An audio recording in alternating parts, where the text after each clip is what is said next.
This girl you walk the whole earth for. Put her on your back and just carry her attitude. It's your girl Cash. Welcome back to my YouTube channel. Today's video is gonna be a story time. Now I'm not gonna lie. Okay, the bows might look a little bit crazy, but they're cute from the side. If I end up taking them out during the video, don't ask me nothing about it. I just was fixating on it a little bit too much. And also, I would like to say thank you guys so much for all like the love and support. And I know I always say that, but like seriously, y'all are like the only people that I really come to. Well, all of y'all in the YouTube community, y'all really have made me comfortable like opening it up, talking about my time in the system, and also like parts of it that I don't really like to talk about that much, because usually I would never talk about my adoption and things like that, because a lot of people wouldn't understand. They kind of would be like a little bit judgmental. But I feel like because some of you guys have went through similar experiences, or y'all just have empathy and y'all are educated, y'all are really understanding, and I really like talking to you guys. Like, y'all make me feel normal and accepted. But enough with all that mushy stuff. This story time, I don't know what I'm gonna title it, but it's probably gonna have adoption somewhere in the title. Now I'm not gonna lie, y'all, full disclaimer, me and this lady didn't even make it to the adoption point. It was really like fostering, because I think, don't quote me, they have to foster you for like, well, almost like a year before y'all can go through with the whole adoption thing. I'm not sure if that's absolutely true, but I think that's what it is.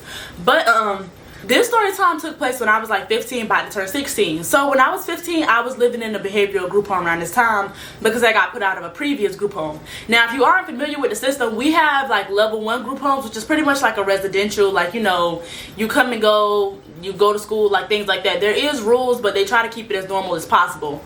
Once you get into a lot of trouble, they'll probably give you a step up to a step 2, which is a behavioral group home. Now, with the behavioral group home I was at, like the way the program worked, I had to stay there for 6 months and not have like any major infractions of getting in trouble and things like that. And if I got in trouble during those 6 months, they would make me stay longer, and that could be anywhere from like a month longer to 2 months longer to 3 months longer. Some girls had been there for like 3 years, and there was just not a environment that I wanted to live in that long. Like, don't get me wrong, there was good times and there was good staff, but that was like the first group home where it really like occurred to me, like, you know, once you get to a certain age, a lot of older women don't look at you like as a child or like a young lady. Like, they look at you as competition, and it would just be a lot of the staff like pitting us against each other, arguing with the girls like they were grown women. And then it's just like, I knew a lot of the girls' personal business and medical business that I wasn't supposed to know. It was just like, you know, you make the wrong staff mad, not everybody know your business, whether it's confidential or not. So around this time, I was entering like my 5th or 6th. I think I was entering like my 6-month mark. So I was kind of getting to that point where everybody knew I was going to be leaving soon, because I really hadn't gotten in trouble that much. And I'm not going to lie, y'all, I was being a little bit sneaky, but that's simply because I did not want to stay in this home. And also, I just seen how they used to move and tell the other girls' business, and I just knew that I wouldn't take too kindly to that being me. So one day, the house manager calls me into her office. We're gonna call her Miss T. Miss T did not like me, and I did not like Miss T. So Miss T calls me in there, and mind you, me and Miss T don't like each other. So I'm just sitting there, we're just looking at each other like, she ain't greet me, I ain't greet her. And she was like, yeah, you know, it's time for you to like get ready to move out. Like, your 6-month mark is coming up. And I was like, yeah. And she was like, well, I'm gonna let you know one thing. Like, I don't feel like you did the program how you were supposed to. I think you're really sneaky and you just do a good job of hiding it. But we see through you. Like, we see that mean streak that you got in you. Like, we know that you're sneaky. Like, you just haven't been caught yet. Mind you, I was just like, you know, it is what it is. Y'all didn't give me like an environment where I felt too comfortable, like, you know, sharing a lot with certain people. And the ones that I did feel comfortable with, like certain staff, me and them had very close bonds. To this day, we're still cool. But as far as Miss T, I wouldn't tell that lady if I had a broken fingernail. She just was too nasty and too mean. So, you know, she's telling me all this, and I'm kind of like understanding after a while of living there. It's like, she's doing this to me because she wants me like to react. Like, she wants to be able to say, see, she been in here faking the program the whole time. All it took for me to say one thing and it set her off. So I was just sitting over there letting her talk, and she was like, yeah, just to let you know, you're not gonna really have nowhere to go after this. And like, they trying to look for you somewhere to go, but nobody wants to take you because of your record, blah blah blah blah. Like, you know, good luck trying to find somewhere. They either gonna ship you to Miami or Belgrade. Now, when she was referring to my record at my previous group home, I ended up getting in trouble with the staff because she said that I hit her. Right here in the God, I tell y'all, if I threaten to hit the lady, it ain't no shame in my game, but I never threatened to hit her. Other girls in the group home can vouch for me to this day. I never threatened to hit this lady. Even other staff had said that it was wrong the way they did me. Me and the lady were getting into it, and we were arguing back and forth, and she was like, she would basically like always try to make you like the butt of the joke and like clown you. And she was doing that to me one day, and she had been doing it to me a lot. And I told her, I said, I'd be wrong if I spaz out on you right now. And now that I'm grown, I can understand like saying things like that, people can interpret it any type of way. But when I was saying spaz out, I meant curse her out. But I didn't mean like put my hands on her. I mean really give her the clip. Because with a lot of staff, they would have so much to say to the girls and try to be mean and nasty and always humble you. But it's like, we have a lot that we can say about you too. Like, y'all think y'all know it so well because y'all spend a lot of time in the homes with us and y'all read through files, but we spend a lot of time with y'all too. We pay attention to you as well. Also, some of y'all hygiene, no shade. So basically, after like that whole debacle with the lady, I ended up getting kicked out, and that's how I ended up in the behavioral group home. So she was saying all this, and I was just pretty much so letting her talk. But after we got done talking, I went out and I called my caseworker, and I was like, hey, like, you know, is what she's saying true? Like, am I not gonna have anywhere to go? And she was like, you know, what she's saying is not completely true. So the fact how can I say this? We are having a hard time trying to find placement for you after you age out of this program, but not because of your behavior and things like that. It's simply because all the group homes in Palm Beach County are pretty much so filled up now.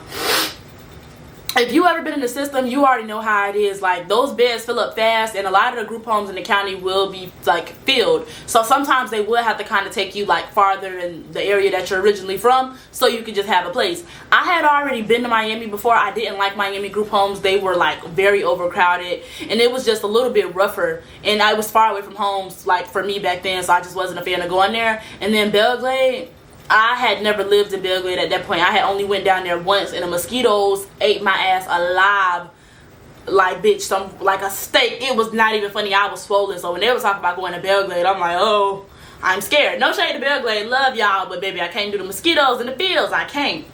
So, you know, my caseworker was like basically telling me, she was like, you know, I know you're not really a fan of the whole adoption thing. Like, I never really wanted to be adopted because when I was younger, I had lived with like a family member. Well, basically, when I first entered into the system, I was supposed to be adopted by a family member, but after living with them, it didn't work out, and it was just really like not a good experience for me. So I had kind of like swore off adoption. But she was basically telling me like, look, I know you're not a fan of adoption, but I would ask for you to consider it. And also, it's like, you know, you're at the age where you can speak up for yourself. If you don't want to be somewhere, you don't have to be there. Like, you can call me and I'll come get you. And I was like kind of listening to what she was saying, and I was kind of considering, but also I know that's not the way the system works. Like, unless it's like an emergency removal and you need to be removed tonight or the police will be called, sometimes you will get left in a place you don't want to be for like, you know, weeks or a month before they can find placement or, you know, really give a damn to come get you. So I was like, you know, I'll think about it. Like, you know, I'm not saying that I'm going to be open to adoption, but, you know, you can put my name on the list. If I meet somebody and they're cool, then we can, like, consider it. But just, I'm not saying that I'm fully down for adoption. Like, I'm not going to lie, y'all. At that point, I was more so willing to go back to Miami than be adopted by anybody. But fast forward, maybe like a day or two later, I had ended up getting my phone, because at the group home I was at, like, we had phone time, and it's like you really had to earn privileges to use your phone. In order to have your phone full time, you had to be like at the highest level. I was probably at like level 2 or 3, so I was only able to get my phone after school for a few hours before bed.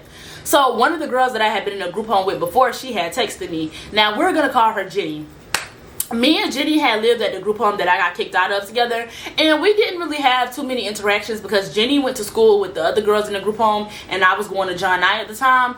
So it's like, you know, we knew each other, but we really didn't know each other. But we were cool enough, like we had lived in a house together and we had never really got into it. So she was like, hey boo, you know, like I was talking to my foster mom and your name came up, like, you know, we seen that you were looking into being like adopted by somebody, and, you know, like, I'm living with Samantha. We're gonna call the foster mom Samantha. And she was like, you know, like, I'm living with Samantha. She's cool. She's not strict. Like, she's a really nice lady. She has 2 kids of her own. She has dogs and cats. Like, it's a really cool household. Like, you'll like her. She's a little bit younger, so it kind of like, you know, we can relate to her a little bit more. Because sometimes when people would have older foster parents, like, they would be really strict and really mean. And I think it's also because, like, they had that, sometimes that old school way of thinking. So when she's saying all this to me, I'm like, okay, you know what, whatever. Like, you know what, if you can like her, I maybe can give her a chance. So, you know, I look into the meeting, and I was like, you know, thank you for hitting me up. Like, because if Jenny didn't hit me up, I probably would have never considered moving in with Samantha. So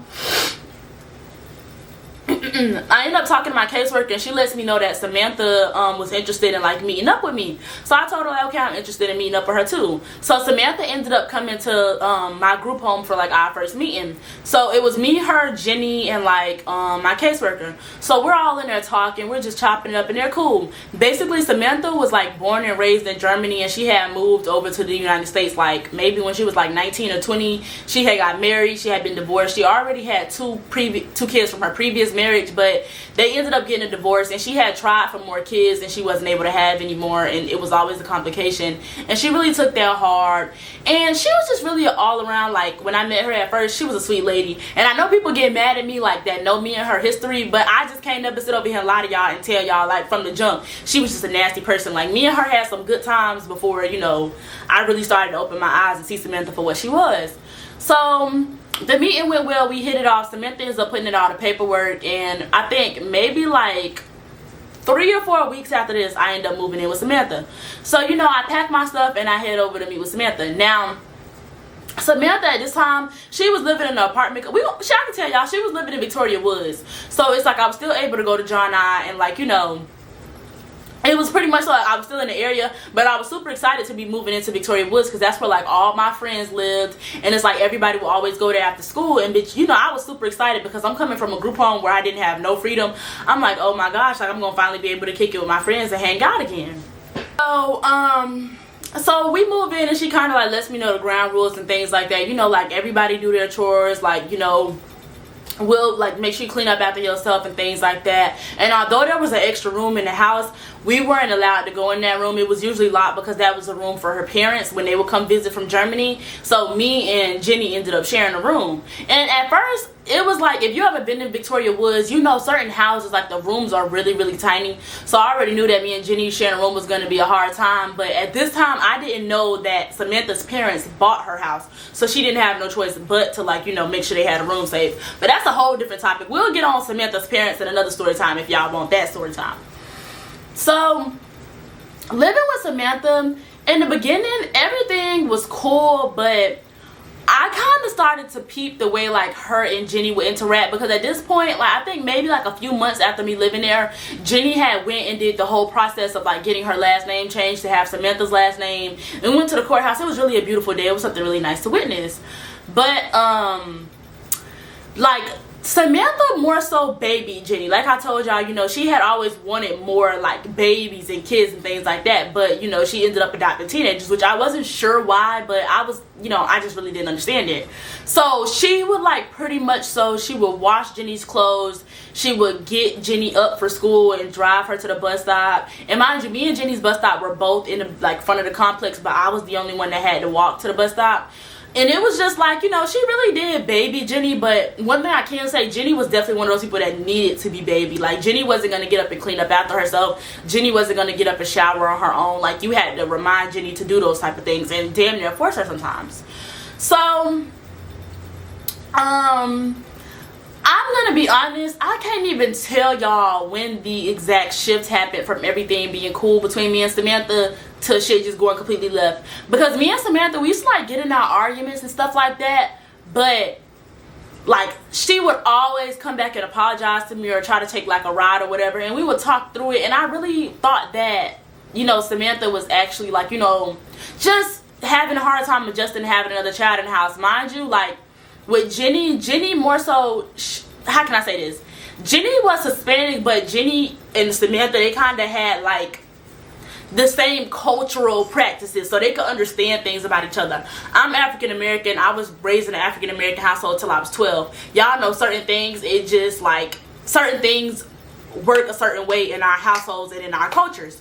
So like even with her washing Jenny's clothes or, you know, not making the kids clean up after themselves, it was a lot. Oh, sorry. So not to put too much emphasis on this, but Samantha had 2 kids before she had adopted us. So at this time, I believe they were 8 and 7 or 9 and 8, but you know, we're not going to really give them a name because they don't really need them. But with the boys, one of them, he was like the sweetest little boy ever. He was just so precious. Like, oh my gosh, I loved him to pieces. You could not tell him that I wasn't his blood sister. Like, he just treated me like I was family, and I loved him to pieces. But with Jenny's other son, okay, so hey y'all, quick disclaimer. I kept getting Jenny and Samantha mixed up during this story time. I don't know how, but Jenny didn't have any kids. I was talking about Samantha and her 2 kids. And also, just to clarify, the one that Samantha was doing like the wiping the butt and flushing the toilet for, he didn't have a disability.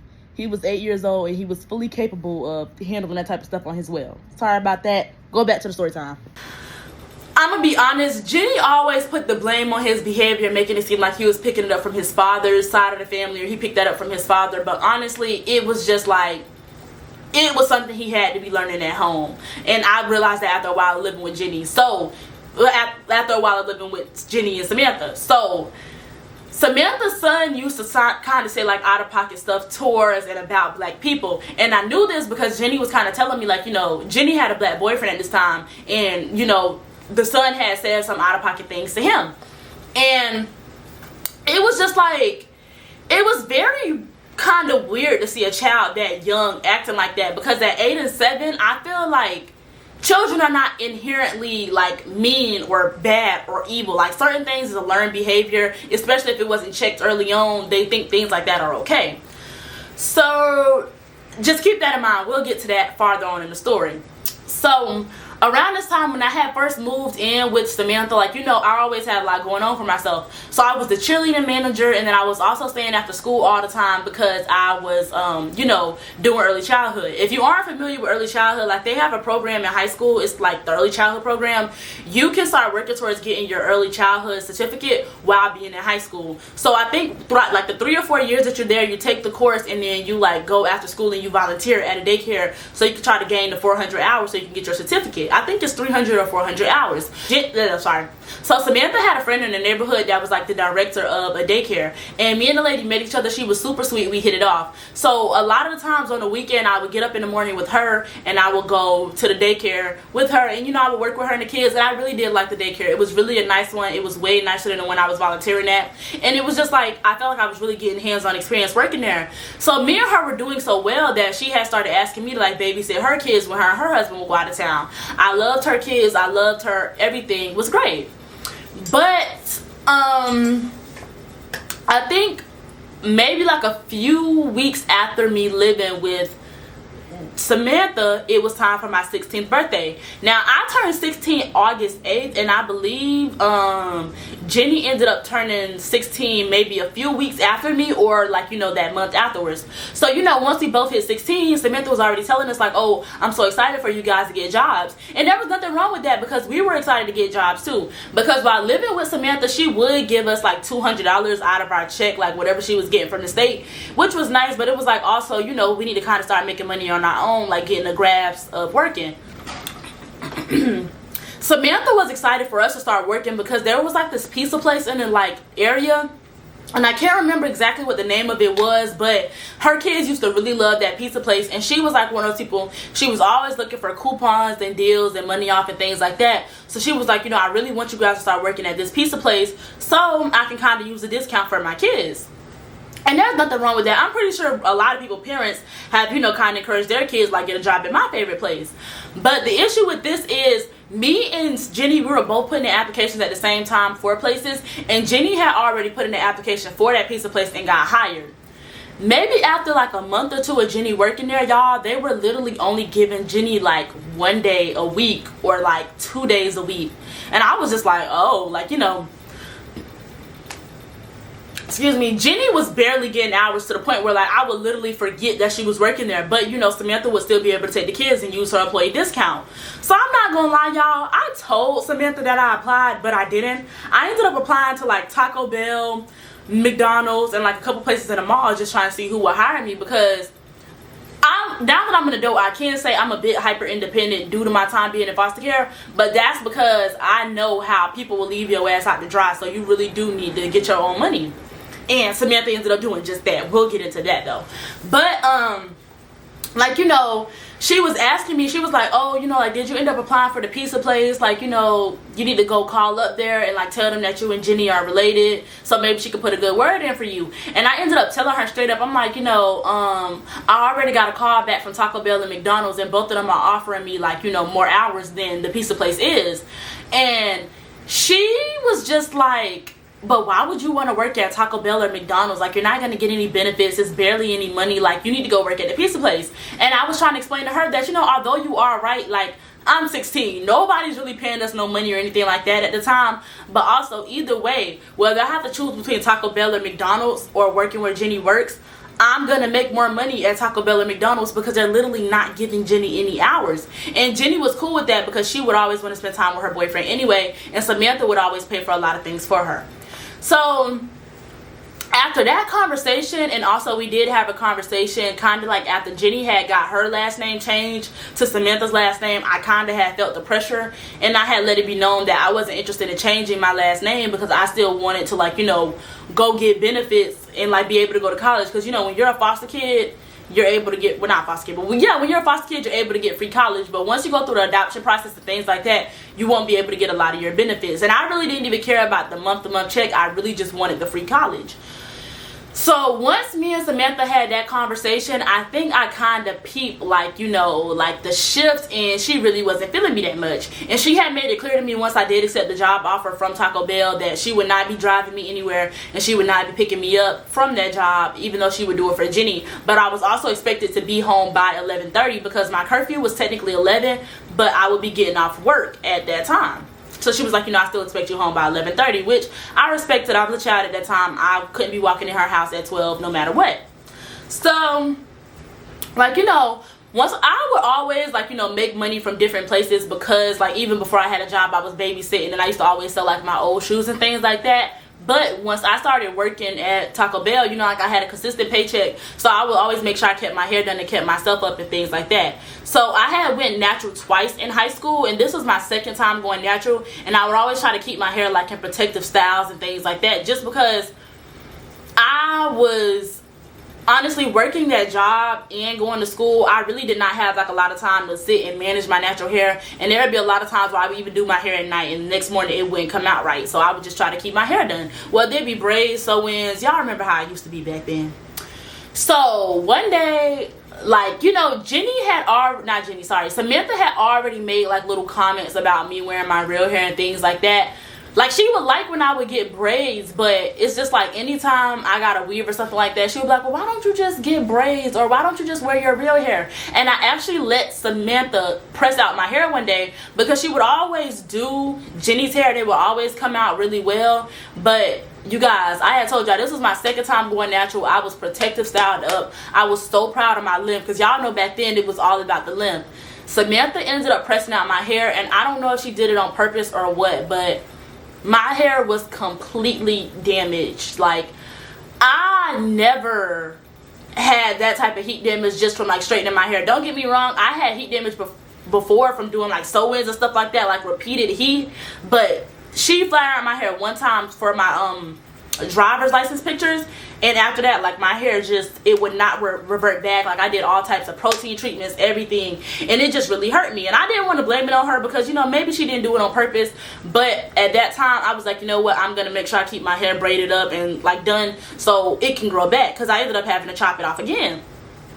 So one day I ended up coming in the house, and I had like a little blunt cut bob that my friend had did for me, and Samantha like lost her everlasting fucking mind on me.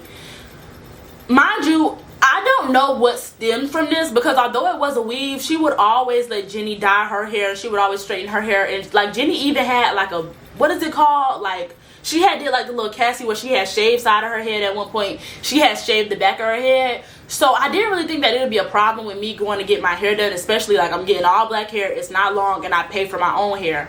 I walked in the house and she was like, I don't understand why black women always wear weaves. Like, you know, y'all are not fooling anybody. It doesn't look natural. Like, I know that's not your real hair. Blah, blah, blah, blah. And she's just going off. But honestly, y'all, it just hurt my feelings, because it's just like, where is all of this coming from? And it's like, what's going on? Like, And honestly, y'all, I don't want to trauma dump. It would be too much to put into a story. But it just got to the point where it's like, it was obvious that Samantha really wasn't like, she really did not like me that much.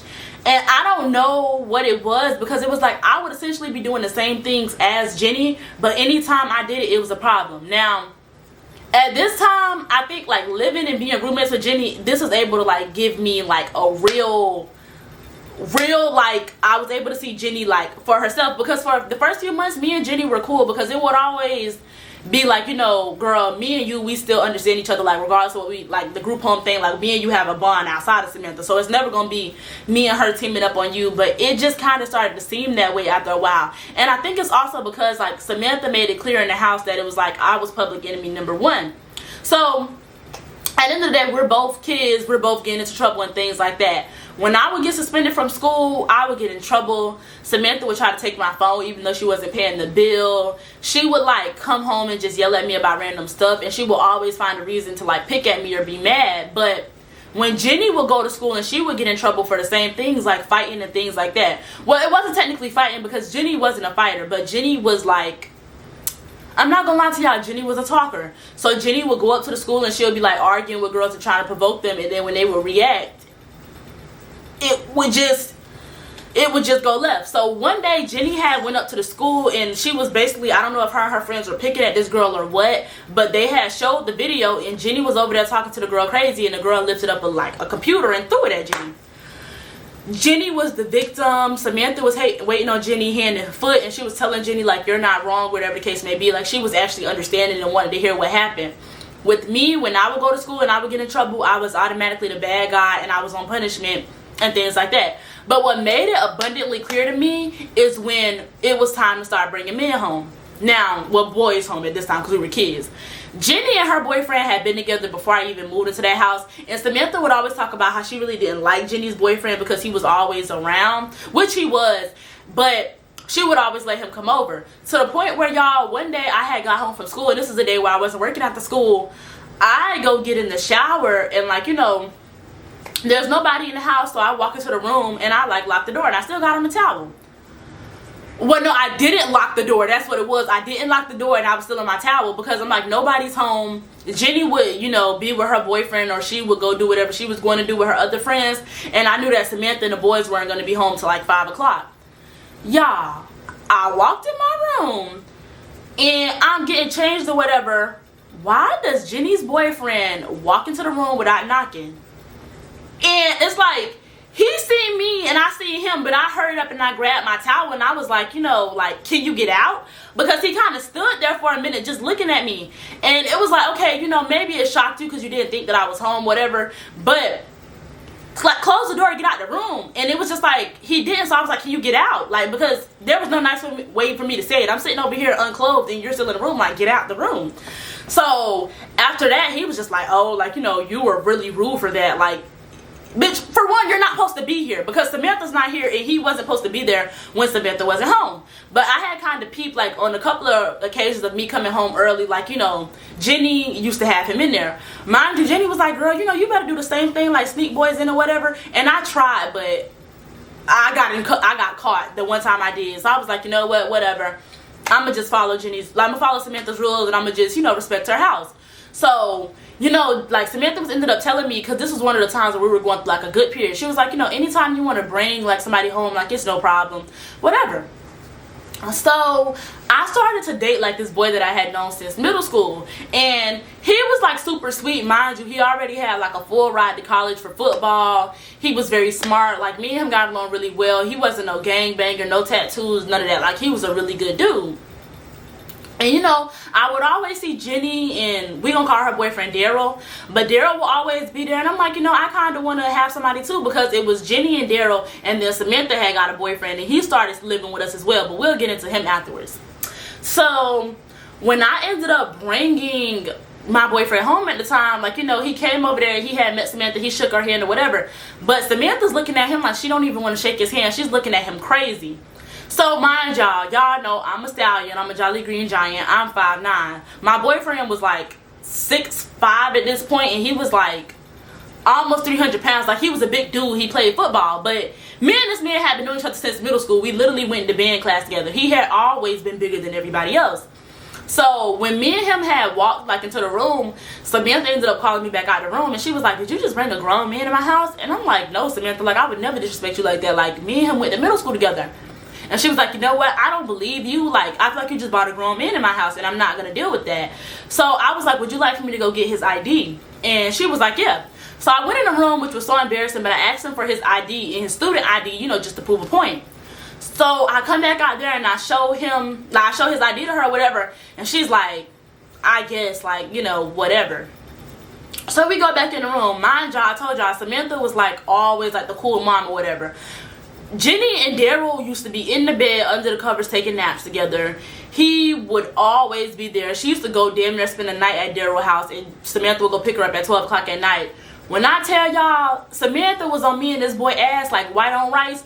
We were literally under separate blankets, like, you know, sitting in the bed together, like next to each other. She came in the room and she made us like scoot far apart from each other, and she was just very rude to him, and I had never seen her treat Jenny's boyfriend like that. So I was just to the point where I was like, you know what, I'm not gonna have him over here. Like, I'm not gonna invite him back over here. And this was also around the time, if you watched the previous story time, this was the time where like this dude ended up stealing my wallet at school, and I had got suspended.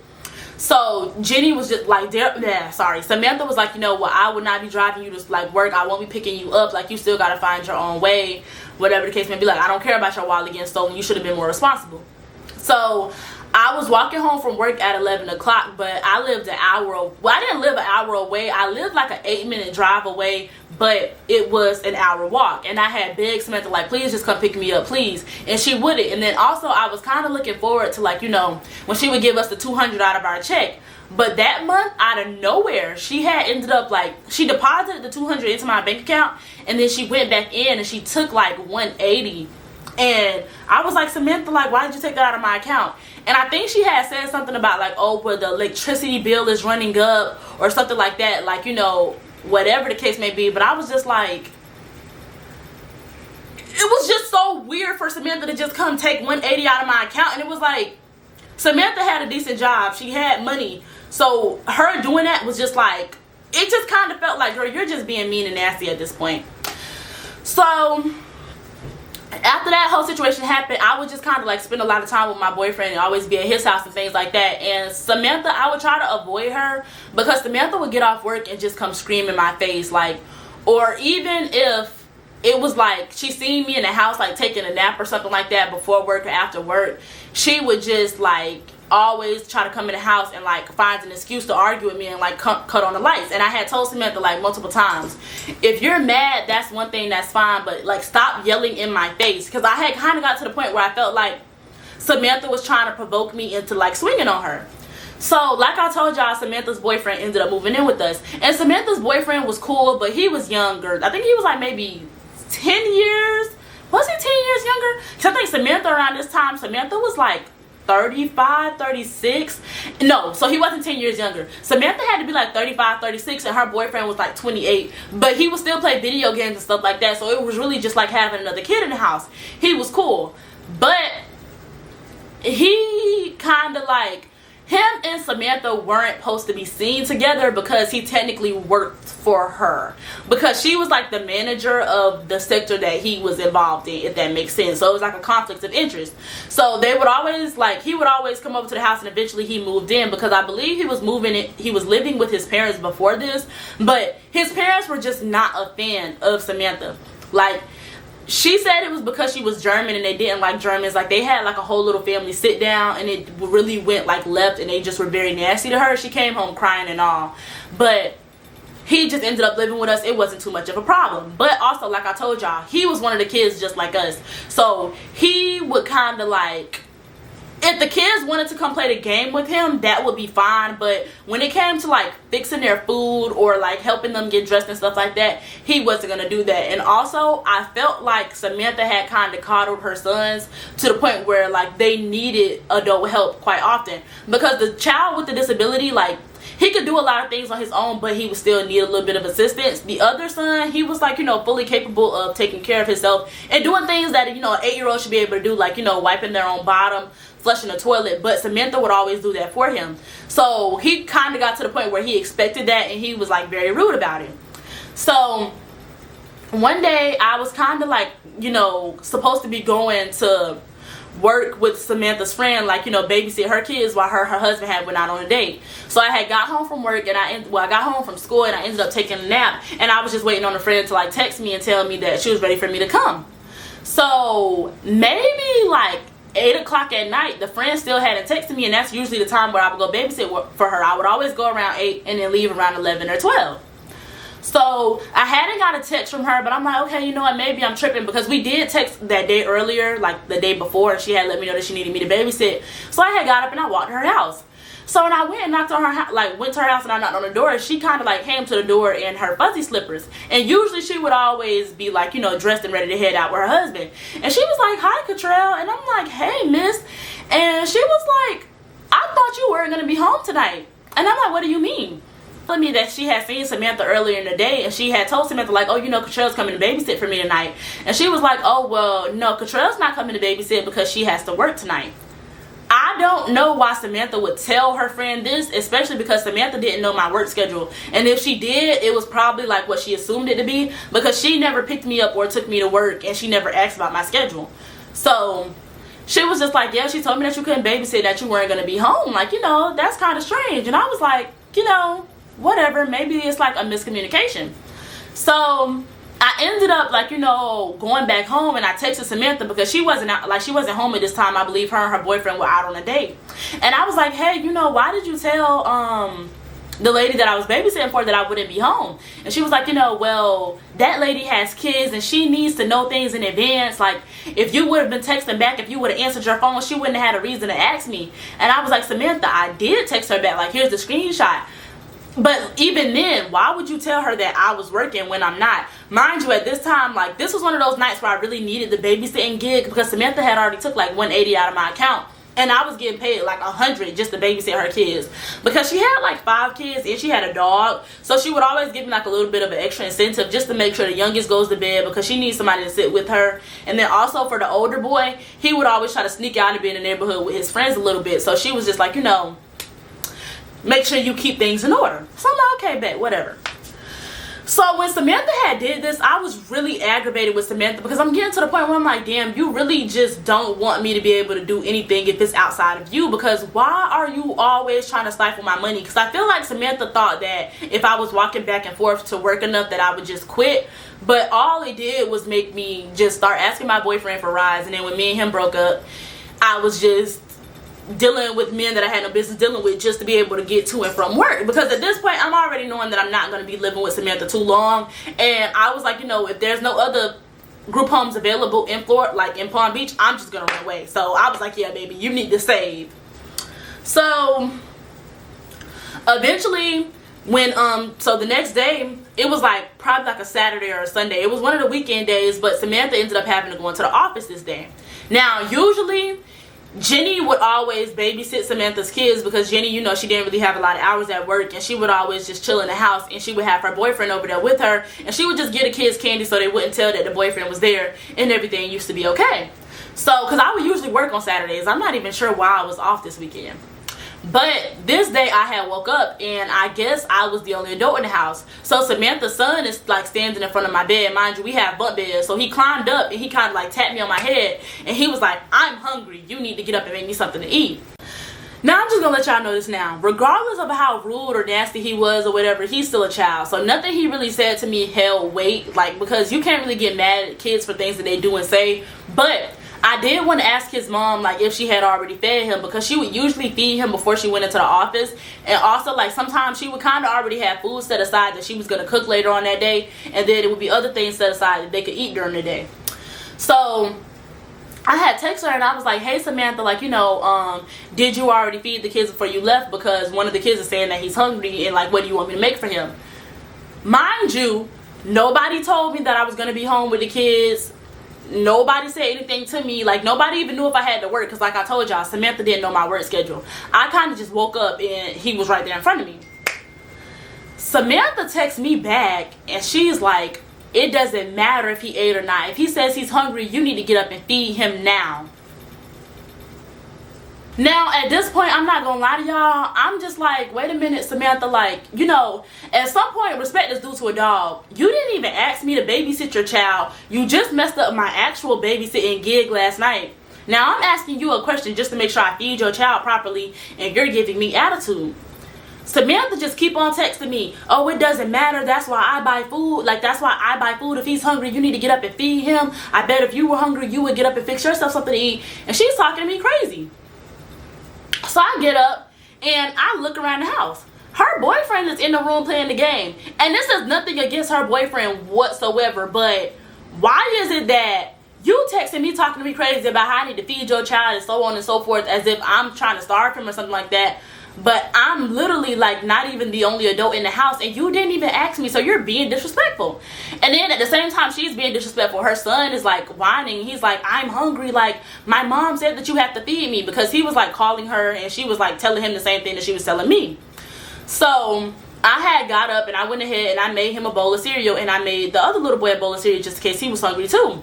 So after I made their bowl of cereal, like, I seen her boyfriend in there and he was just sitting over there playing his game and he was chilling. So I had asked him, I was like, hey, do you have to work today? And he was like, no, I don't have to work. So when he said he didn't have to work, I politely got up, took a shower, and I left. Because it's one thing for me, I feel like, you know, anybody in the household, like, everybody has to pull their weight, whatever the case may be. Because I'm pretty sure there's a lot of people who grew up with, like, younger siblings in a normal household. Y'all still had to babysit y'all younger siblings. I'm not gonna lie, I'm the youngest, so I've never really had to babysit like my younger siblings. My nieces and nephews, okay, that's fine, but even then, my sister never talked to me the way that Samantha's talking to me, like I'm obligated to do any fucking thing. Like, I didn't even get a thank you or, hey, like, you know, are you gonna be home? So once I made sure them kids was fed, I probably got up and I left. So Samantha didn't really text me anymore after that, but once I got home that night, she like kind of got in my face and was like, you know, like, did you leave my kids here by themselves? You left my kids here by themselves, da da da da da.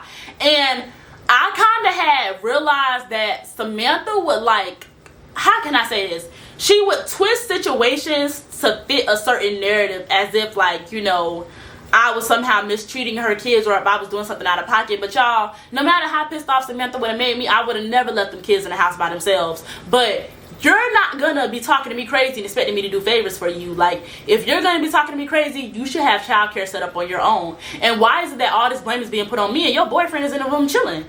He's an adult as well. Like, that whole weaponized incompetence, he know how to take care of a damn kid. Like, no. So maybe like a week or two after this, I started being able to get my junior privilege. So I was able to leave school early because I only had to do like my first period and my third period. So I would probably be getting home around like 12 or 1 o'clock. And y'all know I had got a new card at this point. So I would just Uber home from school, and then I would go ahead and I would Uber to work when it was time for me to go. So I had a few hours like in between time.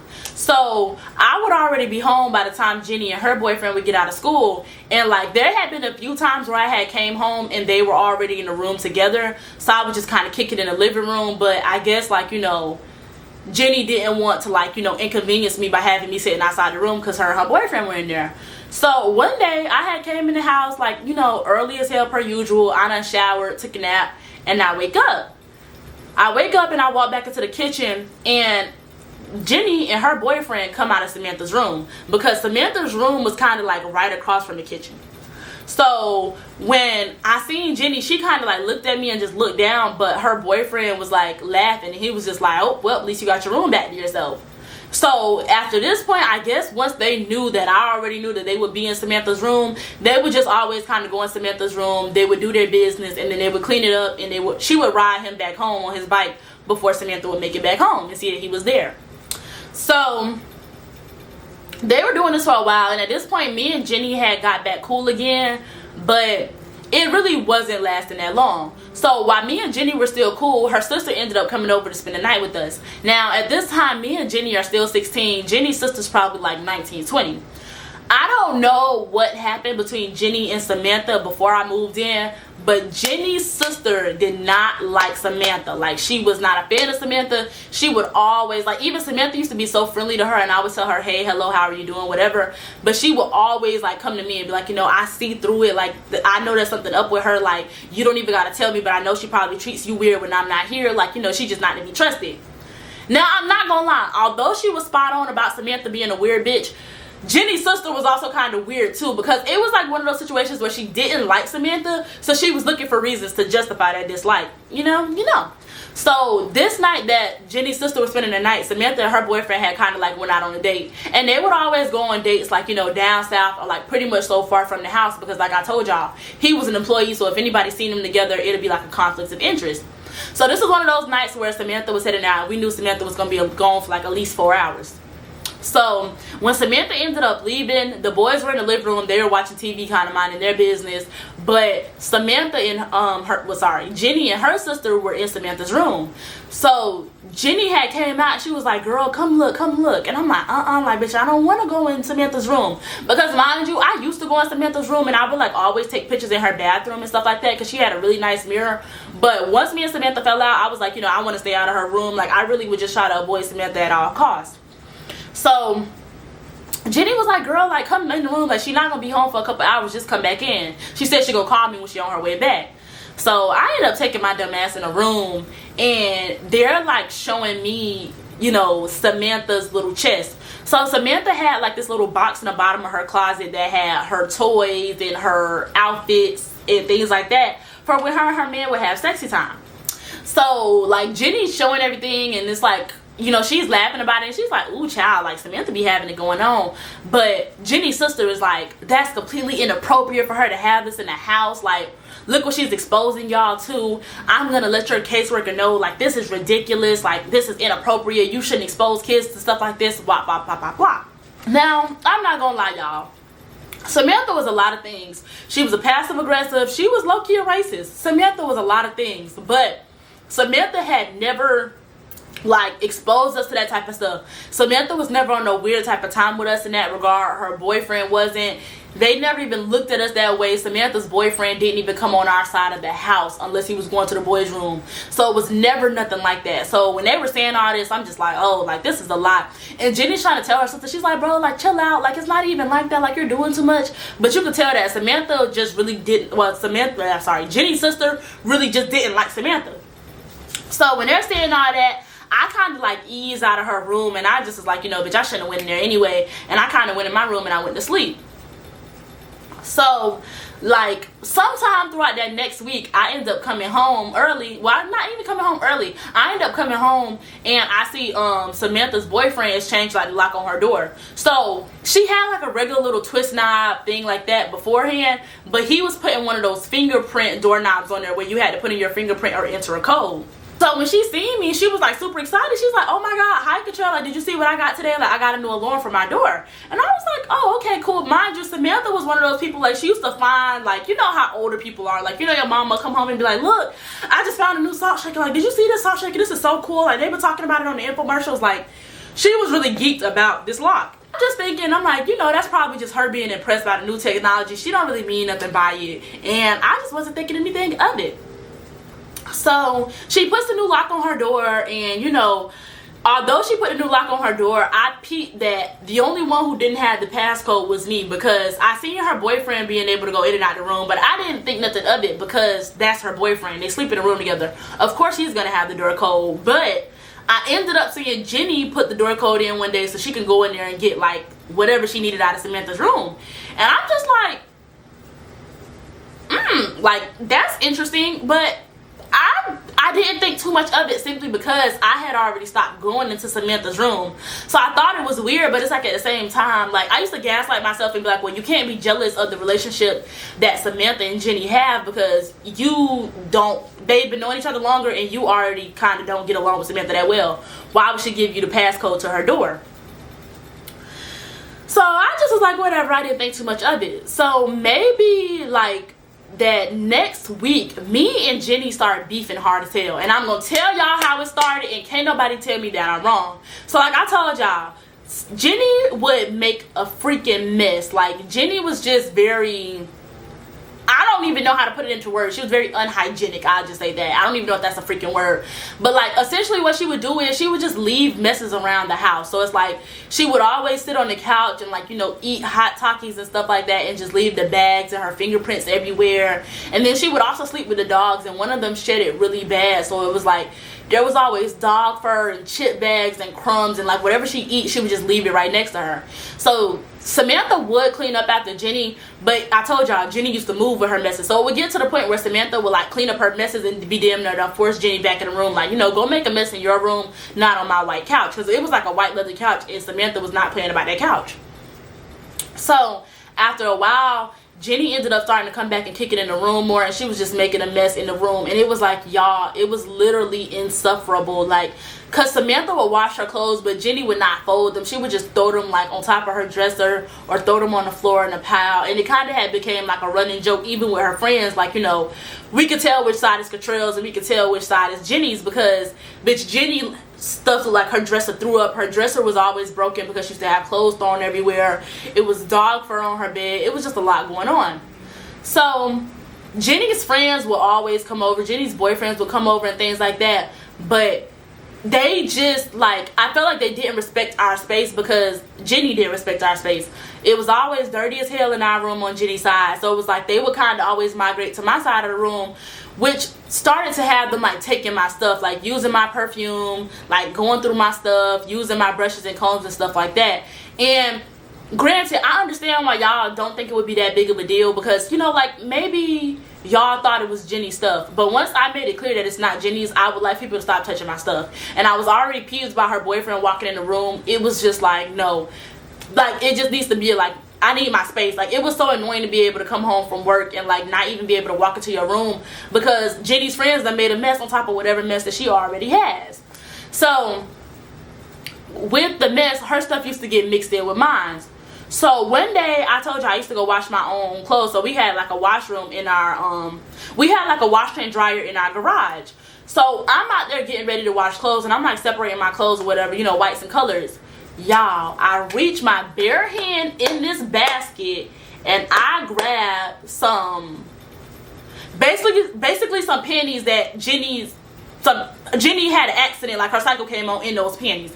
Now, if you're from an African American or a Caribbean household, you know stuff like that is supposed to be washed in the shower with you, hand washed, or thrown away, period, point blank. You don't just put stuff like that in a dirty clothes basket, because that just lets the germs sit. Mind y'all, I didn't have on any gloves or nothing like that, because these are my dirty clothes. Like, bitch, I know my must. I'm not thinking nothing of it. So when I reached in and I grabbed these clothes, like, I literally like looked at my hand, and I was pissed. So I ended up sending a picture of it to the group chat that only had me, Jenny, and Samantha in it, because we were the only 3 girls in the house. And it was like, anytime Samantha or Jenny wanted to be petty or passive aggressive about things, they would always text the group chat. So I was texting the group chat this time. So I ended up sending the pictures of the panties to the group chat, and I was like, hey, does anybody know who panties these are? Because I just found them in my dirty clothes bin. Mind you, call me petty, but I knew who panties those were before I texted the group chat, because like I told y'all, Samantha was always one of those people who was always looking for coupons and stuff like that. So, you know, anytime they would be having like little holiday sales, or Victoria's Secret would be having a sale, she would always try to get us stuff. So she would always wear Victoria's Secret, because y'all know she's a grown lady, but she had the credit card. The Victoria's Secret credit card also worked in pink. So she would always, like, you know, tell me and Samantha, like, well, not me and Samantha, sorry, me and Jenny, like, oh, you know, I got coupons if either one of y'all want to use them. Like, you know, 10 for 40 and different perks that the members get. So you could use it. You would have to send her the money so she could put it on her credit card bill. So I used to always send her money, and she would, like, you know, give me pink panties and things like that. Jenny was kind of going through, like, you know, her tomboy era, so she would always wear Calvin Klein panties, or she would wear boxers. And she would always tell, like, Samantha, I only wear Calvin Klein, I only wear Calvin Klein. These were Calvin Klein panties. So when I texted the group chat, Samantha was like, oh, nope, not mine. Y'all know I don't wear those type of panties.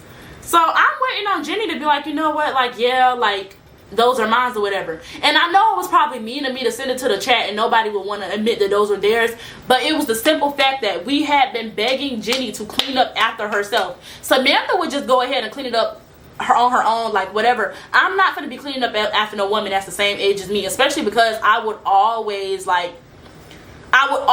ask Jenny in a nice way, like, can you clean up after yourself? And she would give me her ass to kiss. So Jenny just said that those weren't her panties, and I was like, you know what, I'm not even gonna ask her again, but I'm gonna just go in here and deep clean. So I ended up going ahead and I deep cleaned our room, and I politely put Jenny and all her stuff on her side of the room, and I made sure mine were like very much so separated, and I had got a dirty clothes hamper that, you know, it could tie up at the top just to avoid that type of stuff, because that was like real deal nasty, and I didn't even get an apology. Like, you could have told me that you were sorry, because that is ridiculous.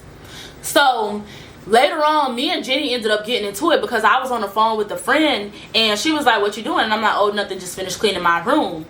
All of a sudden, Jenny talked about some, oh, you mean our room? I said, no, I meant what I said, my room.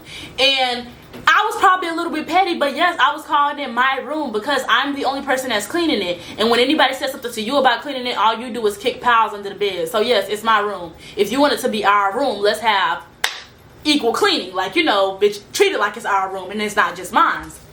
So whatever, we just kind of had got to the point where we weren't cool no more, and I wasn't feeling Jenny because it was like she would want to be my best friend, but anytime she would want to get around Samantha, she would kind of like feed into that whole like let's gang up on Cottrell thing. Don't be in Samantha's face trying to act like you don't like me, but then when the lights go off and we in the room by ourselves, you want to cry and have heart-to-heart talks like we foster care sisters. Absolutely not. So later on that week, I had ended up getting paid and I had went shopping. So if you remember, this is going to tell how old we is. Y'all remember when H&M used to have like the little sets that would have like the little white drawstrings, and it would just be like different colors. Usually they have like gray, maroon, whatever. I'm going to see if I can include a picture of the little set. But I had went and I bought me like maybe 3 or 4 of those sets, and I was like super geeked to wear them because I was going to wear one to my like hair appointment, and then another ones me and my friends were supposed to be going to school matching our little H&M jackets. Y'all know how we used to be lame in high school. Don't act like y'all don't know. So I get ready to go match with my friends on matching set day, and I cannot find my outfit. Mind you, the outfit was still in the bag. So I'm looking for the H&M bag, and I can't find it. All I end up finding is the H&M bag. My sweatsuit is not in there, and it's just like, well, why the hell do I have the bag and not the sweatsuit? And I was already aggravated because I had found the bag under Jenny's bed. And it was like, this is another instance of you just kicking stuff under your bed instead of picking it up. Because there's no telling, like, my sweatsuit probably up under this dusty ass bed. So I looked up under the bed. I wasn't able to find it. I was covered in pet hair and all types of stuff. So I was aggravated. So I text the group chat and I'm like, hey, did anybody just see this sweatsuit? Like, it's brand new. I just bought it. It's this color, all that. So everybody's like, no, we didn't see it, whatever. So I was mad about it, but I told y'all I had bought like 2 other colors. So I just ended up wearing the other sweatsuits. I didn't even think nothing of it.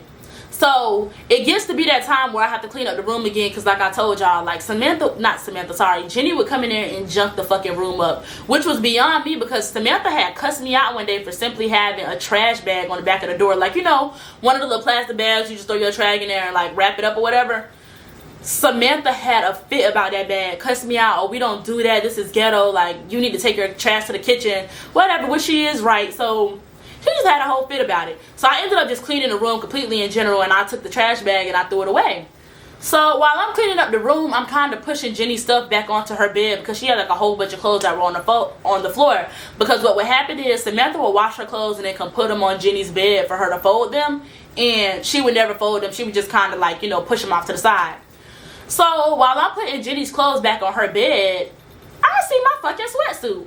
Mind you, the tags are no longer on my sweatsuit. I can't tell y'all if it's been worn or not, but who popped the tag off the top in the bottom? After I had been looking for the sweatsuit for the longest, I had texted the group chat. I didn't even accuse nobody of taking it. I'm simply thinking that it got mixed in with somebody else's stuff. But I'm finding about the tags on it, so now I'm feeling like somebody done wore it. So I text Jenny and I'm like, damn, Jenny, like, bro, I've been asking for my sweatsuit for the longest, and now I find it in your stuff. Did you wear my clothes?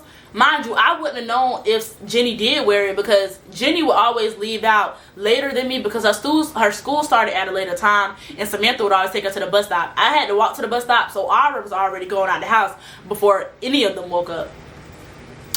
So I guess this day Samantha was around her friends. No, not Samantha, sorry. I guess this day Jenny was around her friends. Jenny went to popping her, like she went to popping it. Oh, nobody stole your clothes, like you're big as hell, like who would try to wear your stuff, you're way bigger than me, blah blah blah blah, I would never wear your stuff. Mind you, Jenny, well, obviously I'm bigger than you, but you're going through your tomboy era. All your clothes are way bigger than you. So when I'm finding my stuff that I've been looking for without the tags on it, bitch, whether we was the same size or not, why is my clothes in your stuff without the tags on it? So I texted her and I said something about it, and she went to popping it. Oh, you're fat, like da da da da da. You da da da da. She just talking a whole bunch of stuff, but she's still not talking about my sweatsuit. So I said, okay, that's fine, Jenny. Just say it to my face when you get home, because I'm fat. I'm this. You got all this to say. Like, just say it to my face when I get home. Granted, it was childish, but I was really, really, real deal mad about that sweatsuit. I don't care. So throughout the day, whatever, I'm pissed. Like, I'm sitting home all day waiting for Jenny to get home. Like, I think that day I was supposed to go to a football game or whatever. I didn't even go to the football game because I wanted to wait for Jenny to get home and I wanted to press her. So mind you, I'm sitting over there waiting and waiting and waiting. My little angry bird ass that fell asleep. So I fall asleep and I wake back up. Jenny was home. Jenny didn't even come in the room and put her butt back down. Jenny sat in the living room, sat in her school clothes all day just because she didn't want to come in the room. So when I had walked out, I was like, oh, like, what was that you were saying over text? Mind y'all, Jenny sitting on the couch. I'm kind of like standing in like the entranceway, like when you walk into the house. So me and Jenny have like a lot of distance in between each other. Like, I'm not in her face popping it. Like, I'm all the way across the house. So I'm like, what was all that you were saying earlier? And she was like, I'm not about to argue with you. And like, she started crying. I was like, no, it's not about arguing with me. Don't get around people and let people put the battery in your back to say something crazy to me, and then when you get in here you want to play victim. Because honestly, I don't think it was Jenny texting me from her phone. I think it was her homegirl, because she was mad because I had told her to stop going in my stuff. You already used my comb, and I told, like, I wasn't really tripping off it, but I told you, like, I would like for my stuff not to be touched. After that conversation, for you to go in my dresser drawer and use my hair products, if Jenny ain't gonna say nothing to you, I'm gonna say something to you. Stop going in my stuff. Like, period, point blank. If Jenny would have been a good friend and told the girl, then I would have never had to say anything to her. But Jenny was acting scared, so bitch, I had to do what I had to do. So I was just like, you know, and I was like, but you see how you was just popping and I was just fat as fuck and all this, and now you crying? So she just starts doing all this yelling. Oh, you're only talking to me like this because you know I'm not a fighter. She starts crying, and she just goes and she knocks on Samantha's door, and she waits for the boyfriend to open the door, and she goes in there and she starts crying, and she calls Samantha. Now, Samantha's boyfriend is looking at us like he's just so annoyed, because I ended up hearing him on the phone with Samantha, because I was sitting in the living room and he was like, bro, nobody touched Jenny. Like, she was all the way on the other side of the living room. They just getting into a childish ass argument about some sweatpants. Like, oh, when I tell y'all, bitch, Samantha went to texting me, cursing me flat on out. So she had Zelled me the money for the sweatpants, and she, like, for the sweatsuit, and she was like, I don't want to hear anything else about this sweatsuit. Like, you always trying to argue like you do more in the house than anybody else does. You're always trying to play victim. You're crying about a sweatsuit. Did I cry when things in my room were going missing? Did I cry about the fact that I had to buy a $200 lock for my door? Like, a $200 lock for my door? And I'm like, what the fuck are you talking about? I'm like, what was stolen from you? Because Samantha, what am I going in your room to steal? Samantha, the smallest person in the house. I'm not going in her room to take nothing. And I didn't like the perfume that she wore. So I'm like, Samantha, what would I be going in your room to steal? She was like, oh, don't act like you don't know. Don't act like you don't know. And I'm like, Samantha, if I stole something out your room, what did I steal? And she was like, you think I'm dumb? I know how I leave my room. I know when somebody's been in my room. I know when somebody's been in my bed. I know when somebody's been in my closet. Like, stop thinking that you're so smart. You're so sneaky. And I was telling Samantha, I didn't go in your room and take anything. Also, I have not been in your room since me and you fell out. So, what are you trying to accuse me of? And I clocked it. I'm like, Samantha, all the people living in this house together, me, you, your boyfriend, the kids, all that, why is it that I'm getting accused of, like, you know, going through your stuff? She was like, yeah, because somebody's been rummaging through my closet, and please don't think that I don't know. Next, it'll be cameras getting installed. And I was like, oh, you might want to go ask Jenny who's been rummaging through your closet. Oh, you're trying to blame Jenny for this. Jenny has never taken anything from me. You forget Jenny's been living here a lot longer than you, and nothing's ever been missing. I said, obviously, you don't pay enough attention to your room and your closet and things like that, because Jenny and her sister were in the bottom of your closet. Go ask Jenny who was in your closet. And I was like, also, you need to ask Jenny what happened to your bed. When I tell y'all, Samantha did not text me back for the rest of the night. Samantha didn't say nothing to me. She didn't even bring up whatever allegedly was missing from her room. She didn't bring up anything. The conversation just ceased. She never brought it up again. And that's what usually tends to happen. Like, anytime it was time to put the blame on me, it was the biggest issue in the world and I was the Antichrist. But when it was something that Jenny did, it was like, oh, we're not going to talk about it. She doesn't want to hear about it. But yeah, that will be the end of this story time. Thank you guys so much for watching. I hope y'all... It was a little funny. It was a little funny, y'all. Don't get in the comments crying like, oh, that's so messed up. She did you like that. I was so fucking geeked to get up out that lady's house. I was so excited to leave. I was just sad that I had to leave her kids behind. But that would be the end of the story time. Thank you guys so much for watching. And thanks for all the support. I love you guys. I will see you guys in the next story time. Bye.